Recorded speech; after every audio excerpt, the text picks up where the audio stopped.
Report exclusive. Pathanamthitta കൂട്ടബലാത്സംഗത്തിൽ അതിജീവിതയുടെ രഹസ്യമൊഴി രേഖപ്പെടുത്തുന്നു. അടൂർ ജുഡീഷ്യൽ 1-ാം ക്ലാസ് മജിസ്ട്രേറ്റിന് മുൻപിലാണ് രഹസ്യമൊഴി രേഖപ്പെടുത്തുന്നത്. CWCയിൽ നിന്നാണ് പെൺകുട്ടിയെ എത്തിച്ചത്. ലേബി സജീന്ദ്രൻ നൽകും വിശദാംശങ്ങൾ. ലേബി, ഏറെ നിർണായകമായ വെളിപ്പെടുത്തലുള്ള കേസാണിത്. ഇതിപ്പോൾ രഹസ്യമൊഴി രേഖപ്പെടുത്തുന്നു. എങ്ങനെയൊക്കെയാണ് നടപടിക്രമങ്ങൾ? ശ്രുതി, 12:50 മജിസ്ട്രേറ്റ് കോടതിയിലേക്ക് കൊണ്ടുവന്നത്. കോടതി ഇന്ന് പ്രാദേശിക അവധിയാണ് അടൂരിൽ. അതുകൊണ്ട് തന്നെ കോടതികൾ പ്രവർത്തിക്കുന്നില്ല. കോടതിയോട് ചേർന്ന് തന്നെയാണ് മജിസ്ട്രേറ്റ് എച്ച് ഹാഷിം താമസിക്കുന്നത്. മജിസ്ട്രേറ്റിന്റെ വസതിയിലേക്കാണ് പോലീസ് അതിജീവിതയെ എത്തിച്ചത്. കെയർടേക്കറും CWCയിലെ കെയർടേക്കറും ഒപ്പം ഉണ്ടായിരുന്നു. ഇപ്പോൾ ഏതാണ്ട് 1 മണിയോടുകൂടി രഹസ്യ മൊഴി കൊടുക്കൽ ആരംഭിച്ചു.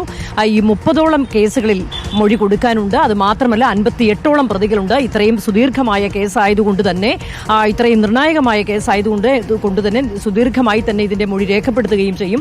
ഈ രഹസ്യമൊഴി ഏതാണ്ട് 2-3 മണിക്കൂറോളം സമയം എടുക്കും എന്ന് തന്നെയാണ് ഇപ്പോൾ മനസ്സിലാകുന്നത്.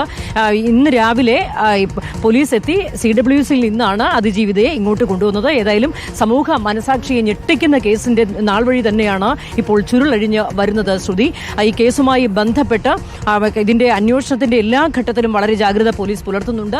ഇപ്പോൾ തന്നെ 44 പേരെയാണ് ഇതുവരെ അറസ്റ്റ് ചെയ്തിട്ടുള്ളത്. ഈ അറസ്റ്റ് ചെയ്ത പ്രതികളെ എല്ലാവരെയും തന്നെ ഇവരുടെ അറസ്റ്റ് രേഖപ്പെടുത്തിയിട്ടുണ്ട്. ഇതുവരെ അറസ്റ്റ് ചെയ്തവരെ റിമാൻഡ് ചെയ്തു കഴിഞ്ഞു.